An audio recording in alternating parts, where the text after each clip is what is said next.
Buenos días, profesora. Buenos días, compañeros.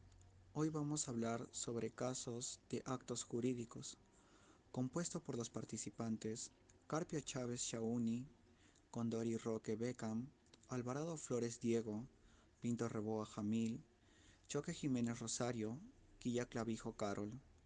Encargado por el docente Aramayo Vargas María Cecilia. Obligaciones por comodato. Caso de Juan. Durante una noche larga y oscura, Juan se encontraba caminando por su pueblo Huamba, ya que no soportaba la presión de los problemas que lo rodeaban. Entre todos los problemas había uno que era bastante preocupante. Era el de tener un inmueble donde residir con paz y tranquilidad. Terminando la noche, Juan salió en busca de sus amistades con la esperanza de poder encontrar soluciones y ver las ideas que tenían. Entre todas las respuestas que le dieron, su amigo Pedro le había comentado sobre las obligaciones y el comodato. Gracias a la explicación que recibió por parte de Pedro, llegó a entender que el comodato era un préstamo de uso por el cual establecía que una parte entregaría a la otra algún tipo de bien para que haga uso de ella, estableciendo de por medio un lapso determinado de tiempo en donde al final el bien debería ser restituido en el mismo estado que se le fuera entregado. Juan decidió ir a su pequeño puesto de trabajo para poder indagar en sus pensamientos en dónde encontraría alguna persona que estuviese dispuesta a hacer un comodato. Asimismo, él tenía una actitud positiva y mentalizaba que todo saldría a la perfección sin ningún problema. Juan llegó a su trabajo y comenzó a atender a las personas, mientras les preguntaba si conocían a alguien que estuviera dispuesto a hacer dicho comodato, hasta que llegó una persona que le comentó que sí había alguien con el mismo interés que Juan. Intercambiaron información durante algunos minutos, la persona que lo ayudó se marchaba, y Juan cerraba el puesto de trabajo. Al día siguiente, Juan se dirigió a la dirección que le habían brindado. Una vez estando ahí, tocó la puerta y después de algunos segundos salió una persona que se presentó con el nombre de Jorge. Juan le mencionó que buscaba una vivienda en la cual pudiera residir con tranquilidad. Efectivamente, Pedro le confirmó que tenía el inmueble que él buscaba. Lo primero que comenzaron a hacer fue hablar de precios. Pedro le dijo que serían 10.000 haces por 7 años y que anualmente debería de pagar 119 haces. Pedro se convirtió en el comodatante y Juan en el comodatario, ya que Pedro era el que entregaba el bien inmueble y Juan era el que recibía. Aclararon que dicho bien debería ser entregado en el mismo estado que se encontraba en ese momento. Juan aceptó con mucha felicidad y mediante palabras y hojas aceptó los términos del comodato, con la obligación de cumplirlos, y todo gracias a su amigo que le explicó sobre las obligaciones y el comodato. Posesiones. Se le define también como el poder de hecho que una persona ejerce sobre una cosa, con la intención de retenerla y disponer de ella como si fuera propietario. La posesión no solo era una situación de derecho, sino también de hecho. En el derecho romano, tanto la tierra como los bienes muebles podían ser propiedad absoluta de los individuos. Esta concepción de la propiedad absoluta es característicamente romana, en contraposición a la idea relativa de la propiedad como mejor derecho de posesión que subyace en los sistemas germánicos y en el derecho inglés. La injuria cesio era una transmisión en forma de demanda. Un pequeño ejemplo.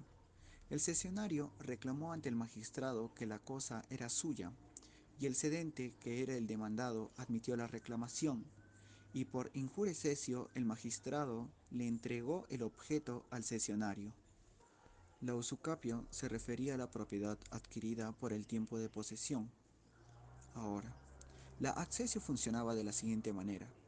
Si una cosa accesoria perteneciente a se unía a una principal perteneciente a B, la propiedad del conjunto pasaba a B. Por ejemplo, si la púrpura de A se utilizaba para teñir la tela de B, la tela teñida pertenecía en su totalidad a B. Cabe resaltar que esto se aplicaba a los animales salvajes y a las islas que surgían en el mar. Según algunas opiniones, también se aplicaba a los objetos abandonados. Entonces, podemos decir que la specificatio era algo diferente. Si A fabricaba una cosa a partir de un material que pertenecía a B, una escuela de pensamiento sostenía que la propiedad pasaba a A y otra sostenía que permanecía en B. Justiniano adoptó una opinión intermedia. B conservaba la propiedad si la reconversión al estado original era posible. Ejemplo, un jarrón de bronce podía fundirse. A. Obtenía la propiedad si no lo era. Ejemplo, el vino no puede reconvertirse en uvas. Según los thesauri, inventio o tesorería, la regla final era que si un hombre encontraba algo en su propia tierra era para él. Si lo encontraba en la tierra de otro, la mitad era para el que lo encontraba y la otra mitad para el propietario. El arrendatario ordinario no tenía más protección que un derecho contractual contra el propietario y no podía ceder la tenencia. Pero había ciertos tipos de tenencia que sí proporcionaban protección al arrendatario y que eran cedibles. Los arrendamientos agrícolas y de edificios concebidos a largo plazo o a perpetuidad a menudo permitían a los arrendatarios disfrutar de derechos apenas distinguibles de la propiedad. También existían las servidumbres, en las que una persona disfrutaba de ciertos derechos sobre bienes de otra. Los derechos de paso y de agua eran servidumbres rústicas. Los derechos de luz o de vista eran servidumbres urbanas. Como la propiedad era absoluta, se distinguía claramente de la posesión, que el derecho civil no protegía como tal. Sin embargo, cualquier propietario que desee interferir con un poseedor existente debe emprender una acción legal para demostrar su título. El matrimonio es fuente de derechos y deberes entre los cónyuges, unos de carácter personal, otros inciden directamente en la esfera matrimonial. Ejemplo, Ares está en busca de una esposa para su único hijo, sin importar que ambos se llevaran bien o tuvieran un matrimonio feliz. Por otra parte, el padre de Faustino está en la misma situación. Busca casar a su hija con un romano de buena familia, ya que le preocupa el futuro de su hija. Ambas familias llegan a un acuerdo, Heracles y Faustina contraen matrimonio. Acaban aceptando su futuro, ya que si no aceptaban eran mal vistos por sus contemporáneos. Se les consideraban unos egoístas y además se les castigaba económicamente.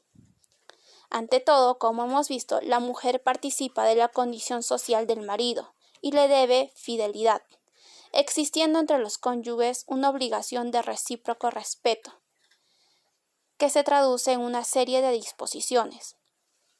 Para la moral romana, el matrimonio significaba perpetuar la familia mediante la procreación de hijos, los cuales, antes de formar parte de la familia, tenían que ser aceptados por el pater familias o en su defecto serían abandonados.